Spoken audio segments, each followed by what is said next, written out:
sumali po kami sa The Will to Win para po ma-inspire yung mga ibang kabataan. Nagsimula rin kami bilang bata para sa pangarap namin at ngayon nandito na kami sa The Will to Win. Pangarap po namin na yung mga gusto po namin sa buhay, gaya po nitong ginagawa naming flag spinning po, na kung saan pinapakita po namin kung paano po magbigay kulay sa isang performance. Siyempre, dito po na-expose po yung confidence namin and nakakaya namin na humarap sa maraming tao.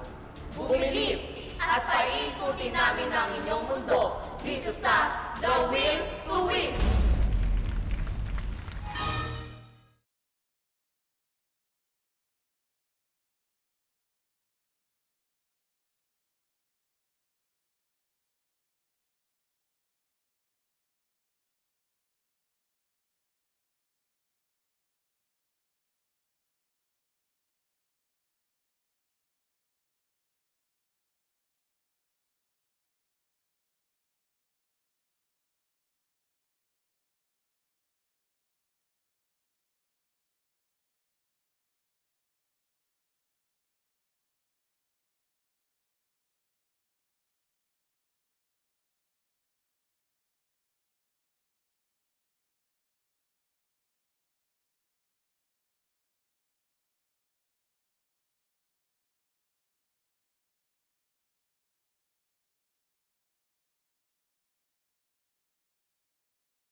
First performer natin, sila po ang Parson Guards.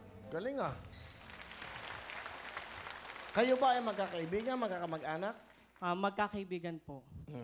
Nabali po nabuo po yung grupo namin dahil po sa mga school po na drum and lyre and yun po. Ano ba ang trabaho mo? Nag-aaral po. Anong kinukuha mo? Beautician ka ba? Ano ka ba? Di ba? BSBA Financial Management po. BSBA, Financial Management. Wow, ha? Bakit nyo naisipan na yan ang gawin nyo? I mean, sa school kayo lahat nagpe-perform ng ganyan, di ba? Bakit yan?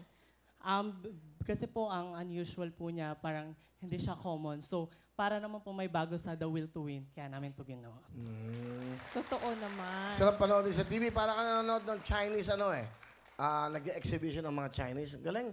Ang ganda panoodin para maganda pang opening sa isang program, no? Yeah. Ilang taon ka na? 13 pa lang po. 13 pa lang. So, ikaw ba nag-aaral din? Opo, high school po. High school. Ikaw, ang gandang bata nito. Ano pangalan mo? Alea po. Alea, ilang taon ka na? 10 po. 10. Ano bang trabaho ng iyong mga nanay tatay mo? Ano pa lang, si mama po, sa house lang po siya. Sa house lang, sa bahay. Ilang kayo magkakapatid? 4 po. Pang ilang ka? Pangatlo po. Pang tatay mo, ano trabaho? Sa junk shop po siya. Siya po yung may-ari po nun. Nang? Junk shop. Okay. Ikaw naman, Iha. Ano po? Ay, Iho din pa. Nagulat kayo, no, Kuya Will? Ha? Nagulat po kayo? Sakto lang. Nag-aaral? Opo. Saan? CUP po sa Pasay. So, nag-rehearse kayo, kayong 4 lang. Opo, kasama po yung choreo namin. Yung choreography nyo, sino nagtuturo sa inyo? Si Kuya Chan po. Kuya Chan. Yes. Alright. So, kayo ang Parson Guards. Bakit Parson Guards? Parañaque Central po, since taga Parañaque kami yun. And then, nag-meet po kami sa Parañaque Elementary School Central. So, kaya po naging Parson. Pero magandang performance sila, di ba? Yes. Sila po ang ating performer number 1.